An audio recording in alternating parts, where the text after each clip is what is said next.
Good morning. I've been involved with Samaritan Ministry for over 8 years. This is my 6th year on the board and my 2nd as board president. You know, you think you really understand an organization when you've been around it as long as I have. Each year you learn a bit more about the program, the history of how things got started, where changes have been made along the way. You learn a bit more about the lives of the staff. And among the staff, you get to know a little bit more about program staff, those on the front line, meeting and working with our participants. And you even get to know some of the participants, usually ones who have made great strides in the program, to the point where they are willing to share their story, like Charles, who you heard earlier. But up until a year ago, I must admit that my understanding of Samaritan, what really makes it tick, didn't really capture the reality. That changed when I was asked to join Samaritan's Racial Equity and Justice Roundtable that was established by Samaritan after the murder of George Floyd. It was a facilitated conversation among frontline program staff in other roles, volunteers, board members, the executive director, and partner reps that met on Zoom for an hour and a half every other week for just over a year. The goal and purpose was to discuss racial equity within Samaritan and racial justice within our broader community. And out of that conversation, by design, arose recommendations to the board that hopefully will move us forward in this critically important area. For me, that experience was formative. It opened my eyes to the lived experiences of our frontline program staff and the participants they serve in a society still characterized by huge racial disparities in wealth, income, job and social opportunities, health care, and food security. But it also showed me in a more real way what makes Samaritan work. I was blown away by the commitment and dedication of our caseworkers to our participants. The care and concern for the participants was so obvious in their stories, comments, and recommendations that it was like they were advocating for a family member. And in truth, they were, for that is how they are treated. I came to understand what leads participants to come back to their caseworker after a particularly difficult time or after a slip-up, and to keep going. Simply put, it's trust. When you are living on the edge of poverty and you experience a setback, it can be very hard to reach back out to your caseworker. But they come back because their biggest advocate is at Samaritan, their caseworker, someone who treats them like family, someone they trust.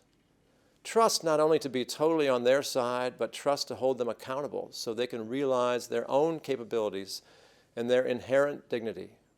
Trust that treats them as a peer. I came to understand that our caseworkers invest themselves, really body and soul, in the work of Samaritan Ministry, empowering our participants to do what they need to do to improve their lives, whether it be securing a job, a home, or getting the training and education necessary to help move them forward. So our caseworkers are doing the work and empowering our participants to do their work. Now it's our opportunity to do our part. We've got about a $1.4 million budget at Samaritan. That covers the ongoing costs of occupying our 5 locations, with 2 more planned to open this year, the salaries of our 15 full-time paid professional staff, all program support costs, including things like laptops for our participants who need to submit job applications online, which you can't do on a smartphone, and everything else that a small but impactful nonprofit needs to operate in the DC metro area. Our specific collective goal this morning is to raise $300,000 toward that budget to support the work of Samaritan and enable it to reach and build trusting relationships with even more participants, particularly following this pandemic, which has made outreach to new participants much harder. And thanks to our corporate sponsors who have already covered today's expenses, all donations go directly to support the work I've just described. Okay. How do we get there? First, for those who are meeting Samaritan for the first time, become a new donor. I promise you the bang is worth your buck. I hope you've been inspired by the program and that Samaritan becomes an important part of your life, as it has mine. And if you can do so, give or pledge now at least $1,000 for this year. Let me pause here to say any amount is greatly appreciated, but we encourage you to think in terms of proportionate giving. As we know, wealth is concentrated in this country, and so I invite you to think about what you can give in terms of a proportion or percentage of what you have. Second, if you have given before, express your confidence in Samaritan by doubling what you gave before. Wouldn't it be great if we could double the number of participants we reach because you stretched to double your own donation? Please consider pledging that double amount. If you're inspired and can afford it, we're looking for 24 commitments or gifts of $5,000 for this year. We already have 6. We are seeking 12 commitments or gifts of $10,000. We have 4 people who have stepped up already at this amount. Next, can we get 6 gifts or commitments of $20,000 or more, which is the minimum amount for membership in our director circle? I'm delighted to say 2 donors have already made that commitment. And one of those donors I'm announcing today is my wife, Kathy, and me.